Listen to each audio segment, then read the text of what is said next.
Yeah, I think we'll go ahead and get started. I think we're about a minute early, but I could probably use the time. About 2.5 years ago, I made the decision I wanted to start working with mobile applications. So I started down the journey of learning first native application development on the different platforms. And I found that it was a lot more difficult than what I expected it to be. And whenever I took a step forward, I felt like there was always another roadblock in my way. And it quickly turned from confusion to more anger. I really got frustrated that it was as difficult as it was, and I felt like it didn't have to be this way, right? And so I started to look around for other options. And that's when I came across the Ionic framework. And the Ionic framework promised me that I'd be able to build mobile applications and technologies that I already knew, and I could produce applications that would look and feel just like a native application. So I was very intrigued, and I started looking into it, and I've been developing with it ever since. It's actually a lot of fun to develop with. My name is Robert Lair. I own LiveQuest Studios. We build mobile applications with the Ionic framework, focused on gamification. In addition to applications you'll be able to find on the App Store by us, we also build and help other companies with their applications. A little bit about myself. If you're old enough to remember an application called iBuySpy, I was lucky enough to be one of the developers who worked with Scott Guthrie to build iBuySpy. It was the first ever demo application used by Microsoft to introduce .NET to the world. So that was a very exciting time in my life. I'm also an author. I've written some books on ASP.NET, and I'm one of the poor saps who drank the Kool-Aid that was Silverlight. It's been long enough now that I can kind of laugh about it. I do have an upcoming course with O'Reilly on Ionic 2. I'm a huge Disney fan, one of the weird Ohioans that has an annual pass to Disney World, and I play tennis nonstop. So when I first started preparing for this talk, I wanted to set some goals of what I wanted to make sure information that I relayed to you so that I would consider this a successful talk. And what I came up with was I want you first to understand what Ionic is and how to get started working with it. And then beyond that, what is it like to actually code in Ionic so you can get a good feel for if this is something you actually want to work with or not. And then what does the future actually look like for Ionic? Speaking of the future, there is a disclaimer I'm going to put right up ahead. Ionic 2 is in beta currently. As of at least a week ago, there were still a number of issues that I was finding on a regular basis with Ionic 2, and they're still introducing breaking changes into Ionic into each new build. That said, Ionic 1 is still being actively developed. It is the most recent build of that was actually published a month ago, or last month, middle of last month. And they've made a very strong statement that they will continue to support and build on Ionic 1 for a long time into the future. So Ionic 1 is far from obsolete at this point. A mass majority of this talk is going to apply to both Ionic 1 and Ionic 2. However, the focus of this will be on Ionic 1. Just wanted to make sure that was clear up front. There is an application that I built for the conference that you can actually go to the App Store right now, both the iOS and the Google Play Store. And you can download and just kind of play with, find out what an Ionic application feels like on your phone. There will be some demos that are kind of loosely based on this application as well. So we'll go from there. Some other items. There is a ton to cover in this talk. I will not be able to go into detail on Angular or on HTML, CSS, or JavaScript. It will greatly help if you have at least a decent knowledge in those technologies, although you'll still be able to get a good feel for what the technology is without it. It's just when we get to the demos, you might have some trouble following along in some cases. Just keep in mind that if you choose to develop an Ionic, you're going to have to know these technologies. That's what these technologies are written in. There's also a ton to cover, so I'm going to kind of go off the typical situation and ask for questions to be held to the end, just because it's going to be hard to get it all in. So we'll start out by asking what the Ionic framework is. If you remember in the beginning, I mentioned that they promised that I could build applications that look and felt like native applications, but they were not native applications. So what are they? Ionic is what's known as a hybrid mobile application. And this is an application that's built in HTML, CSS, and JavaScript. And it's run on a very thin layer on the phone called the web view. This is not a browser. This is actually installed on the phone itself. If you build it correctly, the users will not even be able to tell that it's not a native application. In addition, you have access to the phone's native functionality such as camera, Touch ID, push notifications, etc. There are pros and cons to hybrid applications. First of all, it is extremely fast to develop with, and you can use technologies that you already know, assuming you know HTML, JavaScript, and CSS. It will also greatly reduce development time and costs due to the fact that you can build one time on one platform, and on one code base, and have all three platforms covered. I say all three platforms mainly because Ionic 2 has Windows 10 as a first-class citizen, although you can still do Windows with Ionic 1, but there's a little extra work involved. There are some negatives to hybrid applications. First of all, the web view can have some inconsistencies, specifically with older versions of Android, as well as potential performance issues, once again with older versions of Android. There is also a potential for some delay in new functionality that hits. So if iOS comes out with a new cool piece of functionality, there could be a slight delay with that. That said, you can always build things yourself. You can always build the plugin yourself. But if you're waiting for somebody else to build it for you, there could be a slight delay for it. And there can also, I actually ran into an issue preparing for this talk, there could also be an issue with certain native plugins that you choose that may not be quite as compatible with the different phone operating systems that you're running. Once again, typically Android. So at the core of the hybrid application framework is Cordova. Cordova is what allows you to build your applications in the HTML, CSS, and JavaScript for the multiple platforms. It also provides the glue between the JavaScript plugins that allow you to access the phone's native functionality, such as the camera. Cordova is an open source project. It was formerly named PhoneGap until it was purchased by Adobe. At that time, Adobe gave the source code over to the Apache Source Code Foundation, and that's when they had to rename it to Cordova.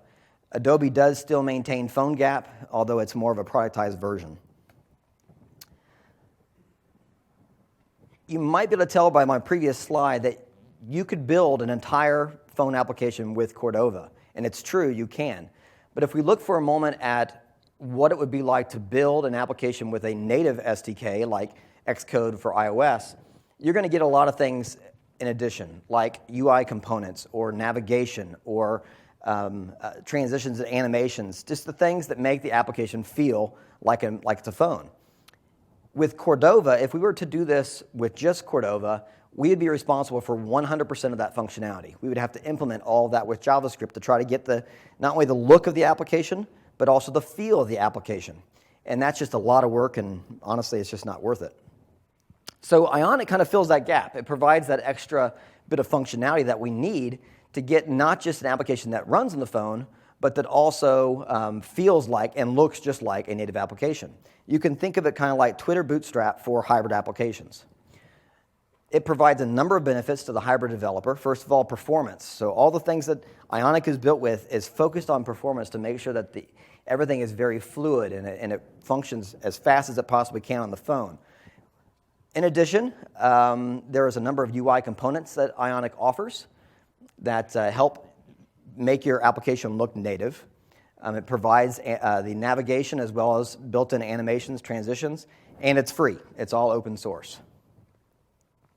So a quick history of this. It was built by Drifty in 2013. It was finally released in 2015 in May. Beta 2 came out, actually the Beta 6 came out last month. And as of February, there's already been over 1.8 million applications that have been built with Ionic. So it's definitely a framework that's growing, and it's here to stay. So when you look at the device support, if you look at iOS, it's 7 and above, which represents from this graph over 95% of the current distribution of iPhones on the market. For Android, it's 4.1 and above, which also represents roughly 95% of the distribution as well. As far as an editor, you really have a choice. There's really no benefit to either one of any of these. The four most common editors that I would say are used for Ionic development would be Visual Studio Code, Atom, and Sublime Text. I used to be an Atom guy, but honestly, lately I've been using more Visual Studio Code. They've done a great job with it. There's some extensions you can get to make things easy to code with. So to install Ionic, you can do it on any operating system, so Linux, Apple, as well as Windows. The only requirement is that you have Node version 4 installed. Once you have Node, you can use the package manager to install it with the npm install -g, which is for global, and Ionic Cordova, and that will install. After you've run that in the command prompt, you have everything you need to start building Ionic applications. It's really as simple as that. So for creating Ionic projects, when you first when you install Ionic, it comes with a command line interface, what they call the Ionic CLI. And this is the primary utility that you're going to use to work with your Ionic applications, to start your projects, to run your projects, to build your projects, etc. If you type Ionic help at the command line, you'll get a list of all the commands that you have as well as all the options. I just have a few of them listed right there. A lot of those we'll be covering in detail in this talk. The start command is the one that's used to create a new project in Ionic. And the syntax for that is Ionic start, followed by the app name, followed by the template that you want to use, followed by any options. Two of the more popular options are -appname and -id. The app name is the human readable name for your application. That's what's going to appear under your icon, for example. And the ID is very useful for deploying your applications to the stores, and that's typically in reverse domain format, which is like com.livequeststudios.StirTrek app, for instance. As far as template, you have a lot of options. The easiest is to use what Ionic has as their named templates, which are really just hard-coded values pointing to a very specific GitHub repository. So you can use those, and if you use the Ionic start -l, you're going to get a list of all of the current named templates that you have available to you. You can also just point to a URL of a GitHub repository, also with CodePen. Both of those, there's a lot of people that have been posting templates up already on the internet, so you can actually use their code as a starter and then go from there. You can also use local directory, and this is what I use a lot. I will go through and modify the template, make it look how I want it to look, and then I'll use that as my startup template from then on. So let's just do a quick demo of this. I'm just a disclaimer. This is going to have live code, which is kind of crazy, but that's what we're going to try. So I have in here, I'm going to go ahead and do a new project, Ionic start, and we're going to call it StirTrek. And I'll use the side menu template, and this is the typical template that you'll see a lot of applications format-wise that has a slide-in menu. So you click on the hamburger or whatever you want to call the 3 dashes on the left, top left corner, and it will slide over a menu. And that's what I'm going to use here. So internet here is going to be iffy. I have a backup if this does not work, but that's pretty quick. What this is going to do is it's going to go online, and it's going to download the base project as well as the template for your application that I chose, in this case the side menu. I'm going to grab it from GitHub. In fact, you can see there in the list there the URL for the GitHub that side menu points to. And this is taking a little longer than I expected it to.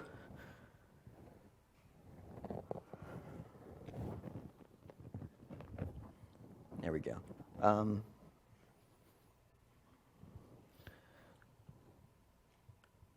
That's interesting. That's not what I expected to see. So what we're going to do instead is use the backup. Here's what it should look like when you run it. Ionic start. And then you type in this case, StirTrek. I think I'm going to use an app in this case, and then side menu. And then it's going to go through and process. It's going to download the template, download the base template, and it's going to initialize Cordova, and then it's going to be finished.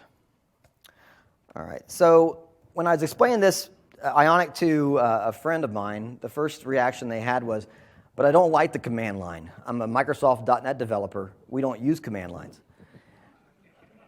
And so luckily, there are some options. Microsoft has released a series of templates that you can use for Ionic. You can install the Visual Studio tools for Apache Cordova. And with that, you can download Ionic templates. You get 3 out of the box, blank side menu and tabs. And the cool thing there is you don't even have to go back to the command line to run your applications. You can run it right from Visual Studio into an emulator. Not my favorite cup of tea, but that is an option for those who are allergic to the command line.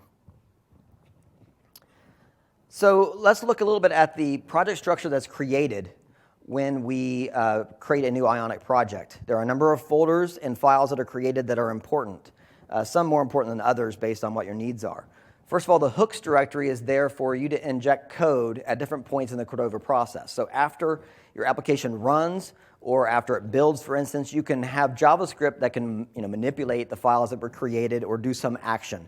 There's a ton of different events that you can trigger upon in the hooks directory to have lots of customization in the process. Your plugins are stored in the node modules in the plugins directory. Your SAS files are stored in an SCSS folder. The www directory is where you're going to spend almost all of your time. This is where your Angular application actually resides. The config.xml and the Ionic.project are both configuration files. And the bower.json and the package.json are simply the manifest files for the packages you have installed for your application. So the first thing I wanted to do to kind of give you a good grasp of an Ionic project is to discuss navigation, which is going to kind of give you a good view of all the pieces of Ionic. So if we go into, let's see, I'm going to go into Star Trek app, since I wasn't able to create the live application. This is a vanilla side menu project, so it's not like I've done anything here fancy. I've just done the Ionic start. I did it earlier knowing that internet was going to be a problem. All right. So if we first look into navigation, the first thing we want to look at is the routing that is being done. And this is a place where those who don't know Angular you're going to probably glaze over a little bit here for a moment. But Ionic 1 uses the Angular UI router, which is a state manager. And specifically, we're going to utilize a feature in the Angular UI router called nested views. And in this, we have a parent view or a parent state called app. And this is targeted to the URL /app. If you notice, it is pointing to the template menu.html, and it is also marked as abstract, which abstract tells you that the view itself cannot be instantiated directly. That is not a state you can go to directly. However, when a child state is invoked that has that as the parent, it will be invoked at that time. So if we go down to the next state, which is app.search, when the user types app/search, or if you navigate to it, it's going to know that the parent is app. And so it's going to load menu.html. And from loading menu.html, it is going to then load the search HTML, which is right here, into the view named menu content. So if we go to the menu HTML to see this, and we look, we have 2 major sections. In fact, I thought I had yes. This is the side menu. And if you look at this diagram, it'll kind of give you a good idea. Since it has a slide-in menu from the side, you can think of the side menu as kind of a master page like you would in ASP.NET, where the left portion of the page is the menu, and it has a header and it has a content section. The Ion content is going to be where the actual menu is, and the Ion header bar is a header for the menu, basically. On the right-hand side is the content, and that is going to also have a header that is controlled called Ion nav bar, and then Ion nav view, which is the content of the actual page you're looking at. So when you go to like the search page, it's going to take that template and it's going to inject it into the Ion nav view. If you also notice Ion nav view, it has the name menu content. Let me go back to this source just to drive that home. If you remember correctly, with the app search, It's pointing, the template search HTML is pointing to the named view menu content. So at that point, the menu gets loaded, and the content for the page is loaded right there. So to further expand on this, we're going to create a new page and add it to navigation. So the first thing we're going to do is we're going to create a new page called Sessions. This is going to hold the sessions for the conference. And one thing you've already noticed, probably already looking at the code here, Ionic creates a lot of Angular directives that you will use in your applications. It's just one of those things you're going to have to learn. With Ion, a new view, you would use Ion view.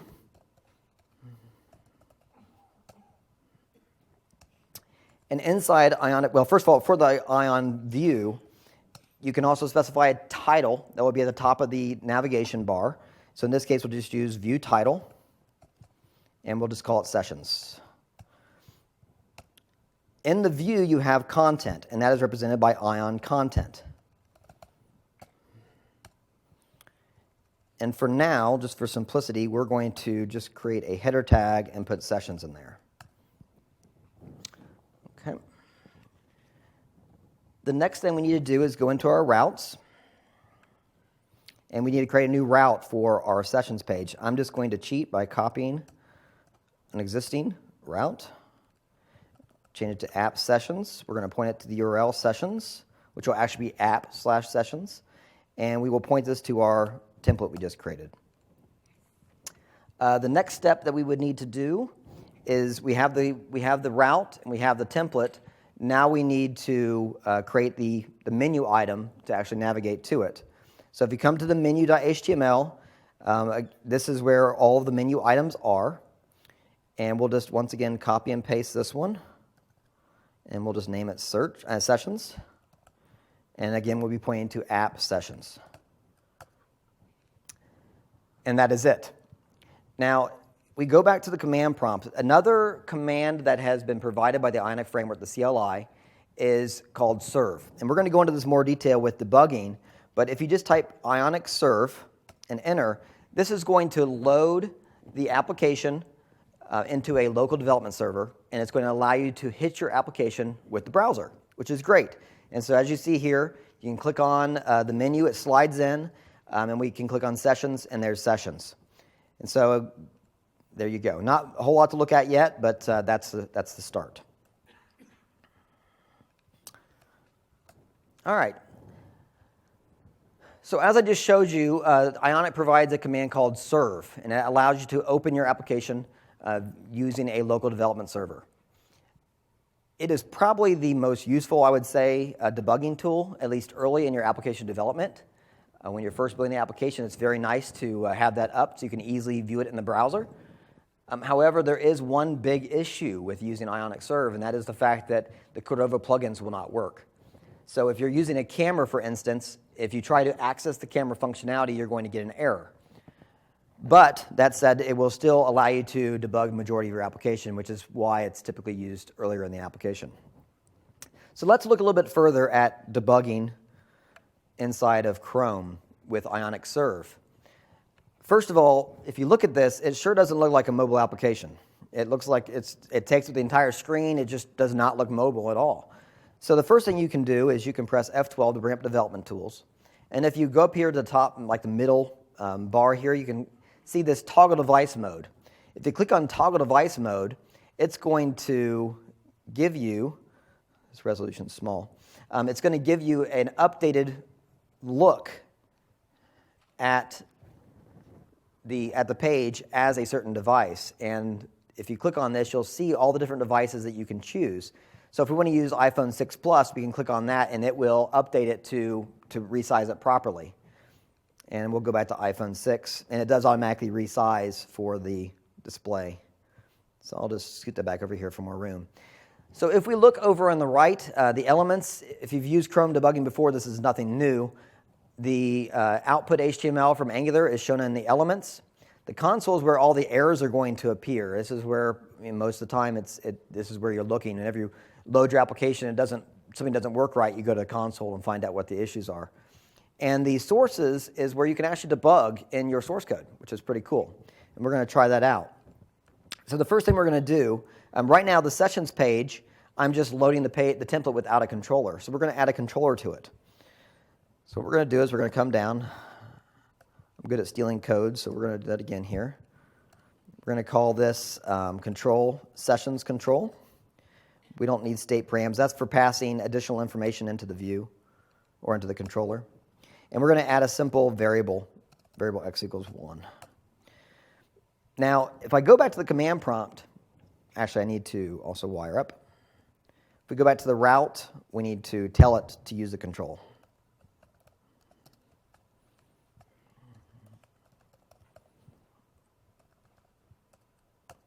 All right.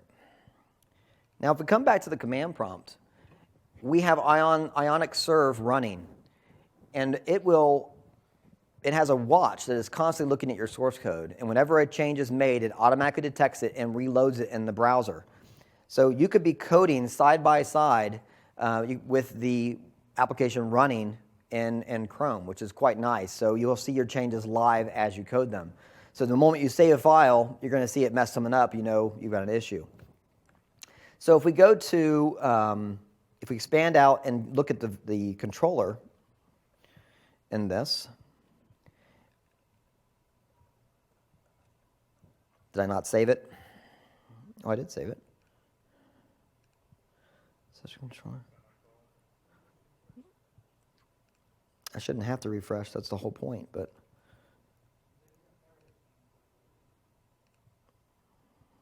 Okay. Sessions. Oh, there it is. Whatever. So if we can actually click on the left for a breakpoint, and it will do exactly as you expect it to. So when that page is loaded, it's going to break it right at that location. We can then step into it further, and we can have all the inspections that we don't normally have, like on Visual Studio, et cetera, where you can inspect variables or JSON objects, however you want it to be. All right. Another option you have is Ionic View. This is an application that Ionic has built, part of the Ionic platform, that allows you to easily share your application with other people without going through the store. The process is very simple. You simply upload your application to the store or to the platform, and then you can download the Ionic View app on your phone and then log in to the app on your phone, and then you can just view your application just like you're seeing right there. Another note is that this also, just like Ionic Serve, this does not support the native custom Cordova plugins. A little bit more advanced topic, which we won't go into a whole lot, is debugging on the device. There's a one easy way that I'm going to mention here to do this, which is by using a web developing proxy. Debugging proxies like Fiddler. And what you do is you set it up as a proxy, and then on your phone, you set your phone to use that proxy, and then all of your traffic will go through Fiddler. And so you can inspect it that way, which is quite nice.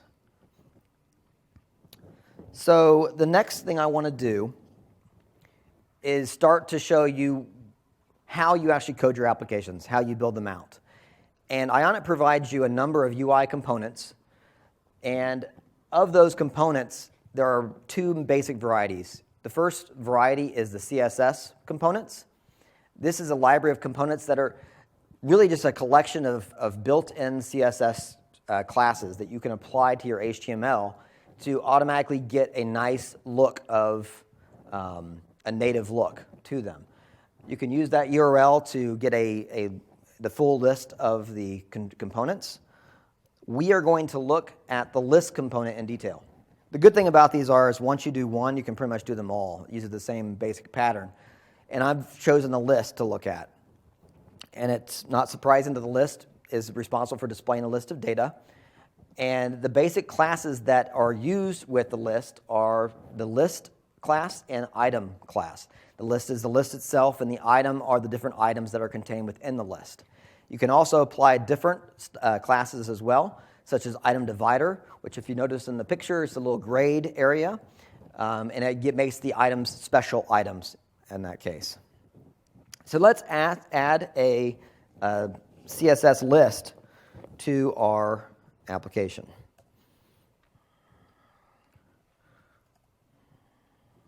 Code. Okay. So the first thing we're going to do is come back to our session screen, and we are going to, actually before we do that, I'm going to go to the controllers. We're going to get rid of this, and I have a little cheat here.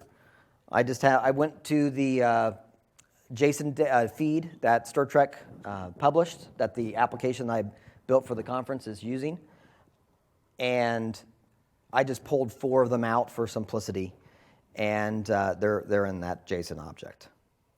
Now, if we come back to the sessions, what we're going to do, just to show the impact that Ionic has, we're first going to just include some HTML. That's just raw Angular.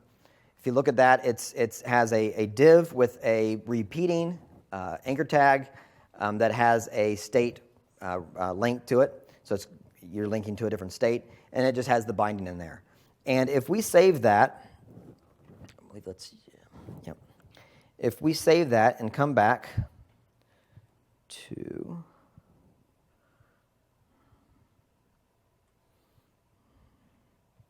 see if that worked.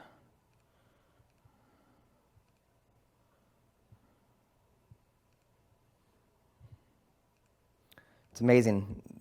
No matter how many times you practice your session, it's always going to blow up. And let me try restarting Ionic Serve.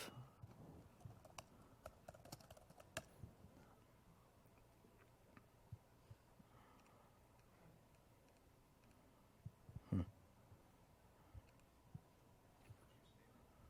think so. Let me check. I did not. It helps to save. Although it still didn't seem to. Yeah, it did. Okay. So let me get that back to the right view. Okay, so I didn't save the controller. If you notice, the list is displayed like you'd expect it to be displayed. However, it doesn't look at all mobile. So we want to apply the CSS component classes that Ionic provides us to see if we can get that to look a little different. The first step for that, again, I mentioned there's 2 basic classes that you use. On the list itself, we'll just simply apply class list. And on the anchor, which is the item, represents the item in this case, we're just going to specify item. And that's all we're going to change.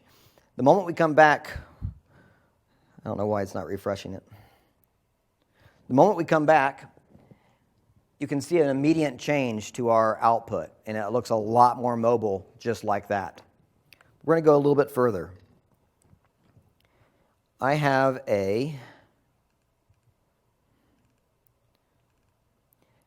this is a directory of the icons I created for the Star Trek app that represents the different tracks. I'm going to copy that into the image directory, and then I'm going to add the image to our list. And that points to image track icons. And then we need to put the binding and finish it up.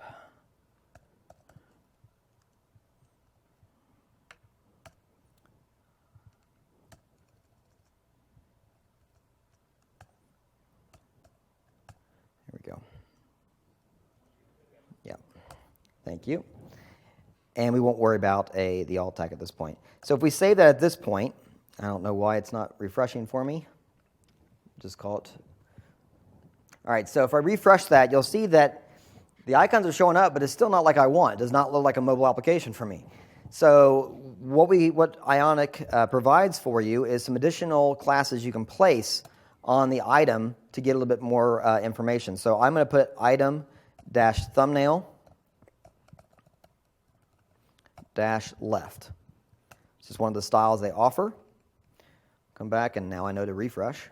And as soon as I refresh that, it looks a lot better. There's still obviously some sizing I need to do with the images, but you can see a lot of the work is done for you just by applying those styles.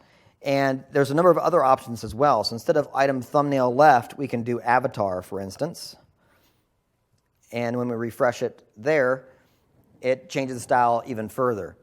And so that just shows you kind of an example of what you can get really quick by just applying some simple styles to your application. Oops. All right, so now let's... All right. So the next type of UI component that's offered by Ionic are JavaScript UI extensions. And this is a library of components that, just like the CSS components, give you an ability to make your components look like native applications, but it goes a little bit further by applying some JavaScript, so you can also get some extra magic in your controls, so that you can get your controls to start to interact and feel like a native application as well. These are, some of them are use directives, and some of them are implemented with JavaScript itself. Again, there's a big list that you'll see.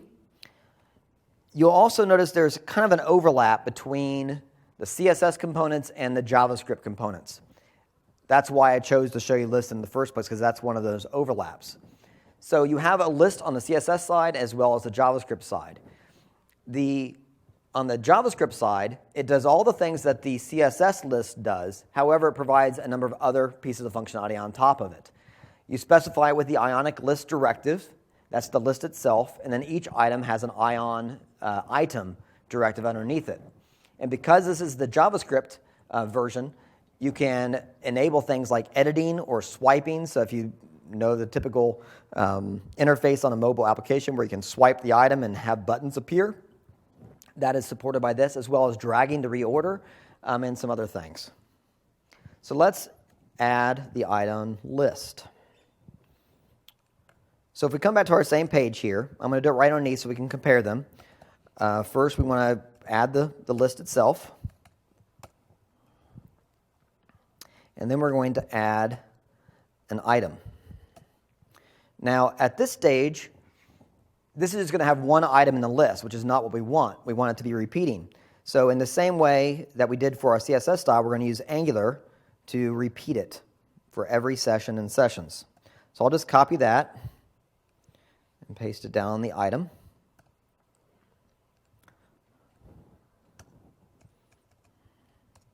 And then inside the content for the item is the same exact content that we have for the CSS control. So I'll just paste that right in.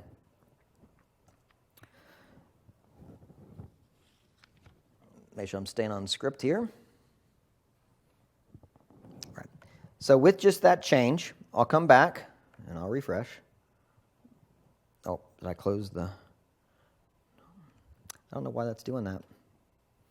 Anyways, you'll notice the ion list is down below, and you'll notice this looks a lot like our previous version of our list above before we added the item avatar to it. I clicked it there, that's why the error came up. I don't have an app session defined.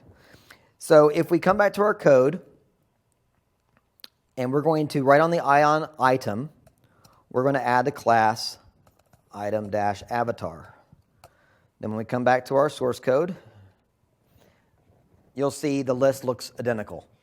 So the two lists on the page are identical lists. However, the bottom list is so much more because it has a lot of potential. As I mentioned, one of the things that you get from the list with the JavaScript version is swipe to edit. So we're going to look at that, adding that to our application. So to do that, inside the item itself, we do ion-option button. And we're going to give that button a style, just so it looks pretty. And we'll just do button assertive. And you'll be able to see a large list of all the different styles you can use. And you'll also notice a great relation between this and Bootstrap as well. And inside that, we'll just name it click. So now there is something else with this. There is an attribute, can swipe, on the ion list, but it is by default true. So we actually don't have to set this here. Oops. We can, but there's no reason to. So if we come back at this stage and refresh, again, the list looks the same. Actually, I'm going to do one more thing, too, before I think about that. Inside the button itself, we're going to add an Angular click event called clicked. Then we'll come back to the controller, and we'll just add the handler for that.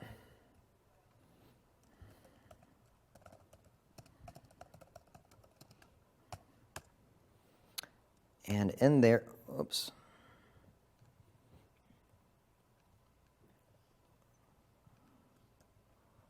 Not exactly sure what it did, so there we go. And we'll just do it in a JavaScript alert. Just want you to see that it is actually a live button. So we come back and refresh this, and then we swipe in, there's the button. We click on it, and there's our JavaScript alert. So very little coding, and you can see it's amazing how quickly you can get your applications to look like native applications.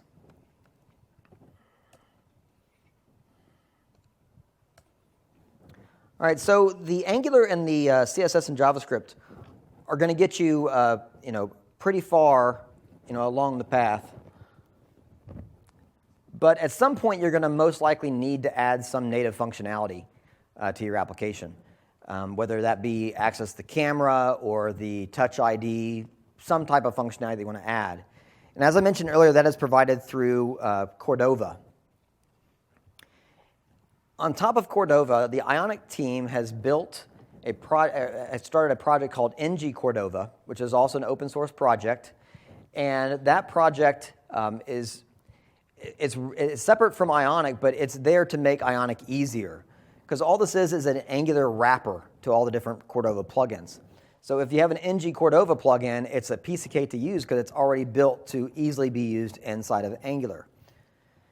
If you look at the list of current NG Cordova plugins, it is a huge list, and I know that's too much to read. The whole point of that was there's a lot of different native functionalities already provided inside of NG Cordova plugins. Add on top of that, magnitudes larger of a list of PhoneGap and Cordova plugins, all of which are at your disposal as an Ionic developer. You can do any native functionality that you want on the phone with Ionic. And that is not just from me. That is Ionic's coming out saying that as well, making it very clear that any functionality you need is there. You may have to do some extra coding, but it's all there. So I've added these slides because I knew internet was going to be an issue. And so instead of actually running these, I'm just going to tell you what the commands are. So the first thing you need to do on your application is to install NG Cordova into your app. You do that with Bower. So just Bower install NG Cordova. It is case sensitive.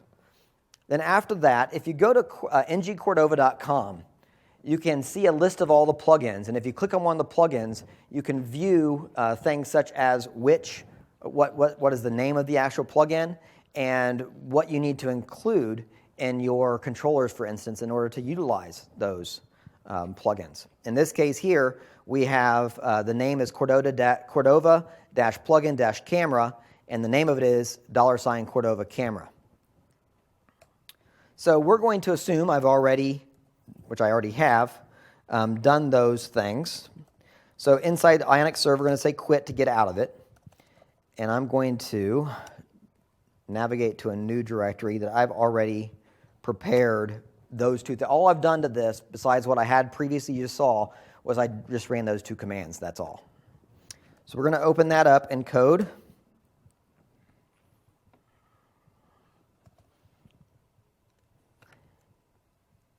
And the first thing we need to do, we added NG Cordova to the application, but we've not yet referenced it in the application. So there's two steps to do that. The first step is to create the reference tag to the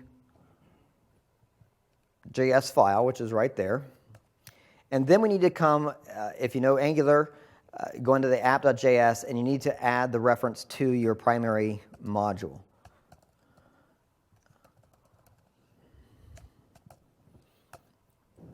Okay. Make sure I'm not forgetting steps.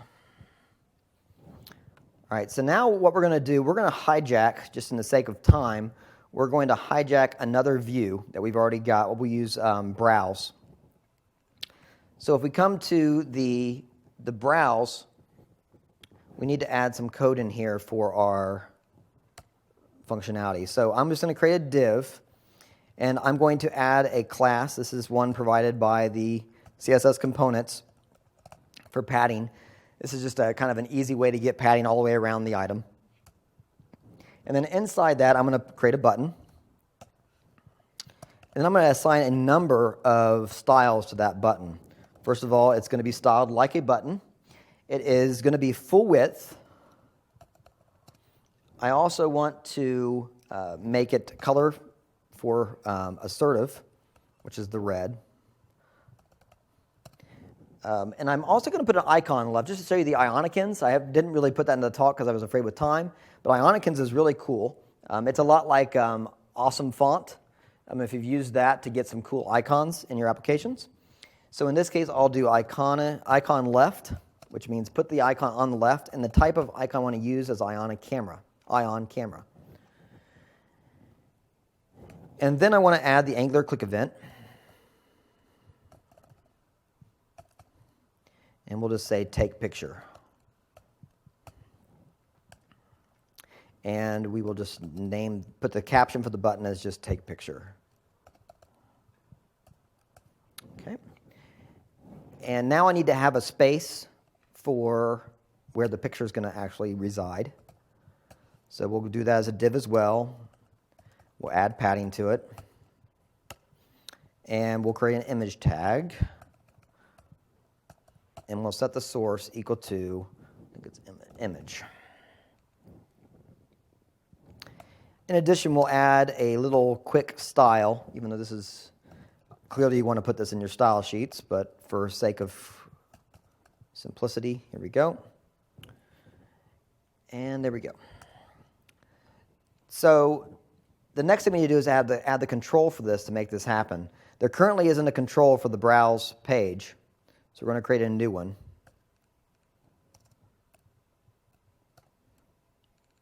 And we'll just call it picture.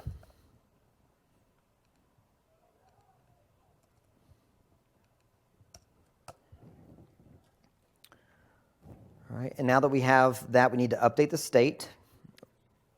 Oh, thank you. That would have got me.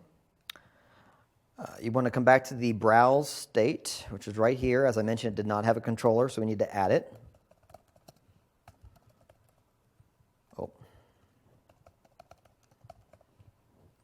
And there we go. I think that's all we need. Yep. So if we come to, first of all, we need to restart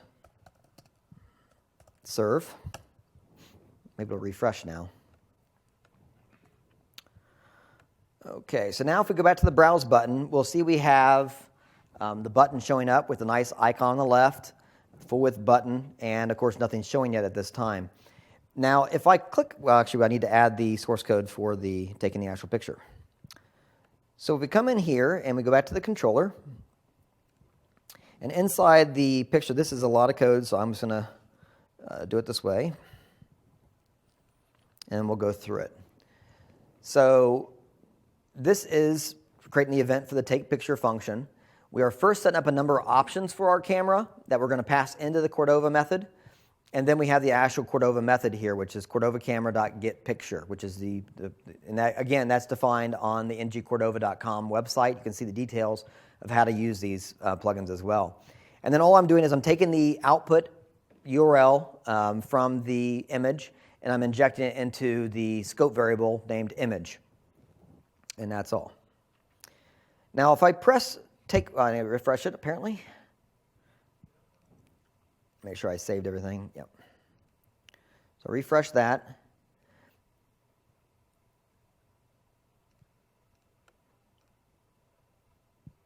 Clearly forgot something.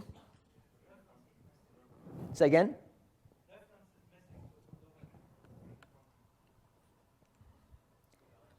Oh, thank you. I appreciate it. Thank you. So that means we need to actually pass the reference to Cordova Camera into the controller. All right, now let's see if we got it. I'm surprised it didn't give me an error, though.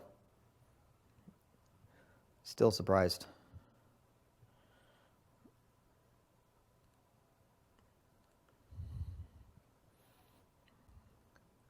I've always been told the best talks are the ones that have issues in front of you that you have to kind of watch get resolved. That should be provided already through the... I think I wired the button up. Maybe I didn't.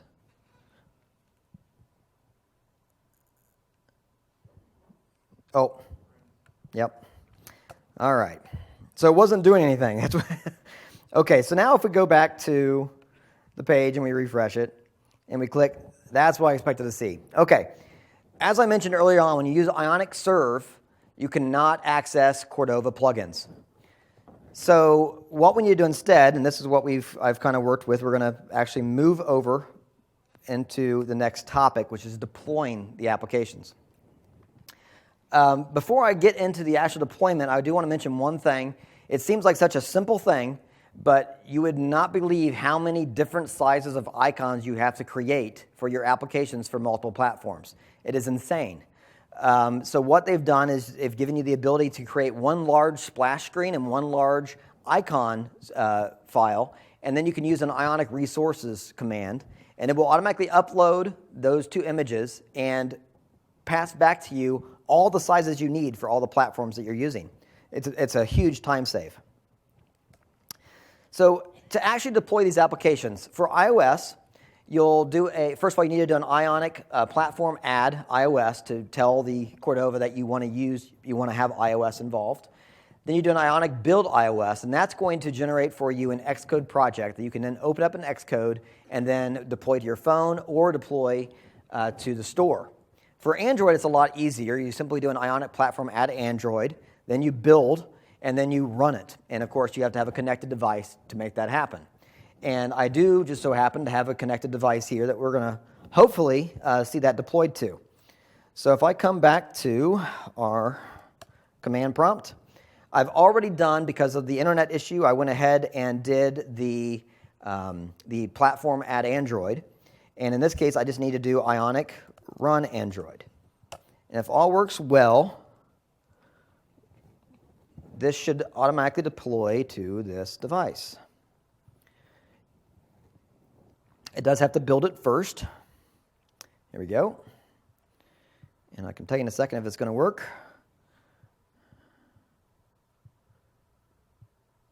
It will. That's good.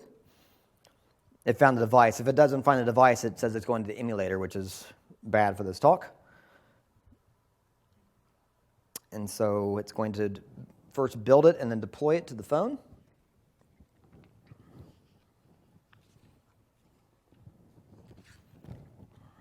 Here we go.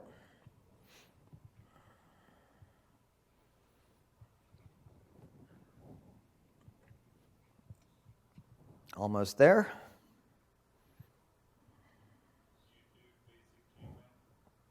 I'm sorry? Actually, this is my buddy's phone. And he does, yes.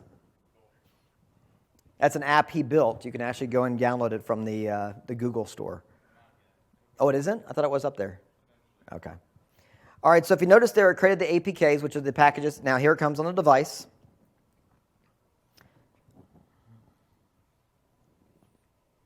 Okay, there it's loaded. At this point, I can go to the browse, and I can click Take Picture. I'll just take a picture of this. It's too dark. I tried taking a picture of you guys last time. It was too dark. So I'll just take a picture of this. And I say OK. And you'll see the picture show up on the page. So it's just that easy. Okay, so what about the future of Ionic? Let me see what time I've got. We're good. So to look at the future of Ionic with Ionic 2, just go through this very quickly. It is a complete new rewrite, just like Angular 2 was. It uses Angular 2, so you now have components brought into it. It has better TypeScript support. You could do TypeScript in Ionic 1, but TypeScript in Ionic 2 is right out of the box. You can still choose to use JavaScript if you wish.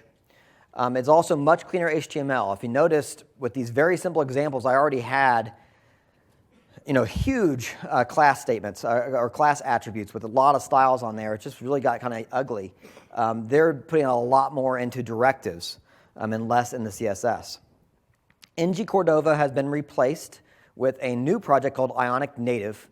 They claimed that there was a lot of repeat functionality in NG Cordova, and they wanted to streamline that. So that's why they started with the new project. There's a complete new navigation. Probably the biggest change between Ionic 1 and Ionic 2 is navigation. No longer are you using Angular UI routing.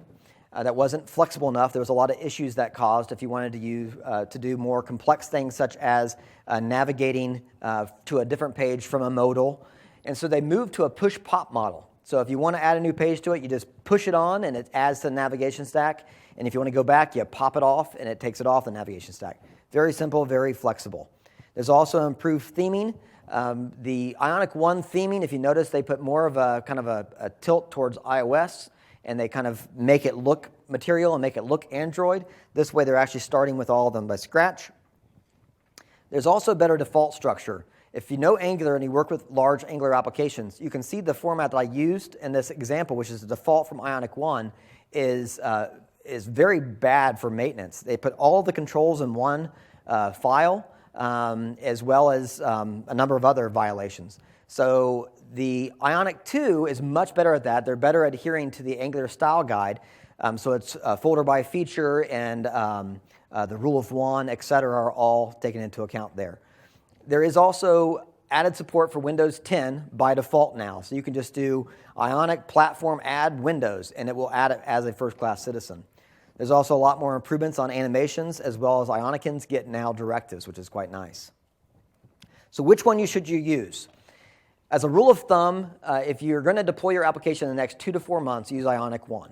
This is just my opinion. Just due to the issues that are still present in Ionic 2, I would just kind of shy away from jumping too quickly into Ionic 2. If your application deadline is very flexible and you can actually stand to have developers spending extra time on trying to get past issues they encounter, then perhaps Ionic 2 would be a way to go. I do agree with a lot of the statements that Ionic 2 is better than Ionic 1. It is definitely an improvement. But that said, it's going to be difficult, at least for a while. They're expecting some big announcements this month. Later, there's 2 big Angular conferences coming up, so I'm sure a lot of the fate of Ionic 2 is going to rest in what happens with Angular 2 this month. So to prepare for Ionic 2 now, first you can install Ionic 2 and use it. It has all the same commands that you have for Ionic 1. So if you install Ionic 2, you can still get to Ionic 1 and use it just fine. In fact, to use Ionic 2 to start a new project, you still have to use a --v2 to tell it to build a version 2 project. In addition, you can start using TypeScript in your Ionic 1 applications today. There's actually some great videos that are up on YouTube by the Ionic team that you can use that will walk you through that process very clearly. You can also start using Angular components and just play with Ionic 2 whenever you get a chance. So from here on, what do you do with your journey through learning Ionic? You can go to my website, robertlair.com. I'm going to be putting a blog series up that pretty much uses this talk but goes into more detail for each topic. In addition, I'll be putting information about my upcoming course with O'Reilly. The IonicFramer.com has excellent documentation. So if you need any help with any certain command or whatever, you can actually go to their website and get great help. And it's actually quite wonderful. Google is very useful for Ionic, because if you're searching in Google, there's very little cross-technology interference. So if you type Ion list, you're going to get an Ionic page hit, which is very nice. So it's very easy to find information via Google. Again, I thank you so much. I don't know if we have time. We really don't. Well, we have a little bit of time. I can probably take a few questions. But thank you very much.